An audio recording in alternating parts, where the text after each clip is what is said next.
बिस्मिल्लाहिर्रहमानिर्रहीम। अस्सलामु अलैकुम dear students, welcome to ideas with answer. Students, आप जानते हैं कि मैं आपको इंग्लिश का जो पोर्शन है वो कवर कराने की कोशिश कर रहा हूँ। उसके हमारे अप्रॉक्सीमेटली 17 लेक्चर हो गए हैं और आज का हमारा लेक्चर है लेक्चर नंबर 18।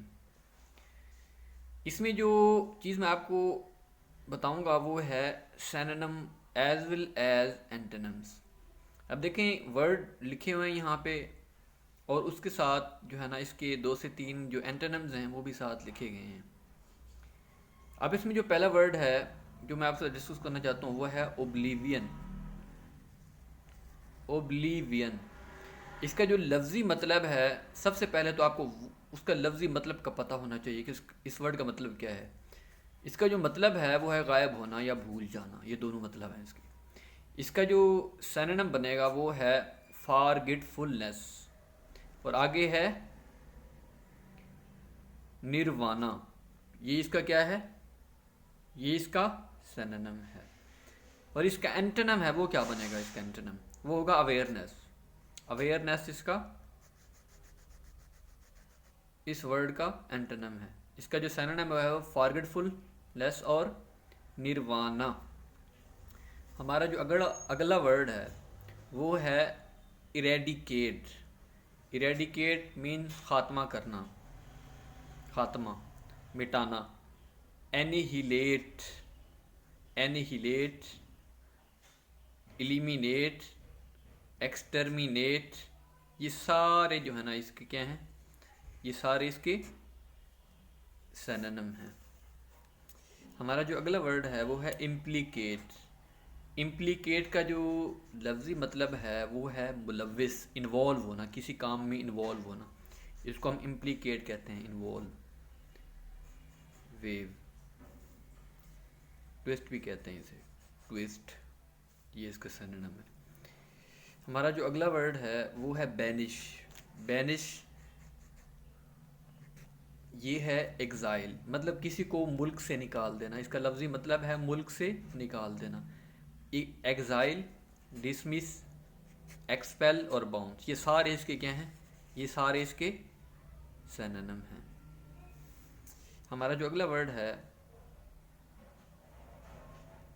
एगुलेट, ये हमारा अगला वर्ड है। इसका जो मतलब है वो है जमना, जम जाना किसी चीज़ का। अब clot, clot of bloods, clot, जमना, जम जाना। सॉलिडिफाई और जेल, ये इसके सिनोनिम हैं। इस हमारा जो अगला वर्ड है वो है डिलीजेंट। कहते हैं ना, बड़ा डिलीजेंट मैन है, सरगर्म, एक्टिव, बिजी, एक्टिव, स्ट्रेनुअस, ये इसके सिनोनिम है। इसके जो एंटोनिम है वो है अनऑक्युपाइड, आइडल, इनएक्टिव, ये इसके सारे क्या हैं? ये एंटोनिम है और ये सारे इसके सिनोनिम हैं।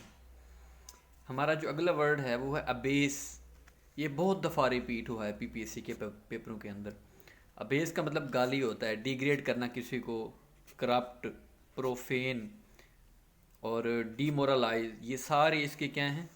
ये सारे इसके जो है ना सिनोनिम हैं। और इसका जो एंटोनिम बनेगा वो होगा एग्जाल्ट और डिफे, DEIFY, ये इसके क्या हैं? ये सारे इसके क्या हैं? ये एंटोनिम्स हैं। और अगला जो वर्ड है वो भी बहुत ज़्यादा इंपॉर्टेंट है क्योंकि ये काफ़ी दफ़ा रिपीट हो चुका है। अनॉमली। अनॉमली मीन्स इरेगुलर, बेज़ाब्तगी। इसका जो लफ्ज़ी मतलब है वो है बेज़ाब्तगी। एब एबरेशन, एबरेशन क्या है? इसका सिनोनिम है इरेगुलर और abnormality, abnormality, abnormal, abnormal behaviour आप कह सकते हैं, नॉर्मली। अब देखो पार, ये क्या है? इसका एंटोनिम है एवरेज और नॉर्मल, ये तीन ही उसके क्या हैं? एंटोनिम्स हैं। हमारा जो अगला वर्ड है ये भी बहुत ज़्यादा इंपॉर्टेंट है क्योंकि ये काफ़ी दफ़ा रिपीट हुआ है। असेंड, चढ़ना, राइज करना, माउंट। असेंड, इसका जो एंटोनिम बनेगा वो बनेगा descent. Ascend, descent, decline, drop, dip, ये इसका सिनोनिम है माउंट और अपराइज। आखिरी जो हमारा आज का वर्ड है वो है calamity. Catastrophe, disaster, tragedy, catastrophe, ये इसके क्या हैं? ये सारे इसके सिनोनिम हैं। और अगला जो हमारा वर्ड है वो लास्ट वर्ड है लिम्पिड। लिम्पिड का मतलब होता है क्लियर, वाजे। इसका जो लफ्ज़ी मतलब है वो है वाजे। इसका जो सिनोनिम है क्लियर भी है, काम और पीसफुल, ये तीनों इसके सिनोनिम हैं। और इसके जो एंटोनिम्स हैं वो है एजिटेटेड, अपसेट, डिस्टर्ब, ये सारे इसके क्या हैं? ये इसके एंटोनिम्स हैं, ये तीनों इसके एंटोनिम्स हैं, ये तीनों इसके एंटोनिम्स हैं। देखें इसका जो आगे दो भी हैं, प्लेन और ट्रांसपेरेंट, ये भी इसके सिनोनिम हैं।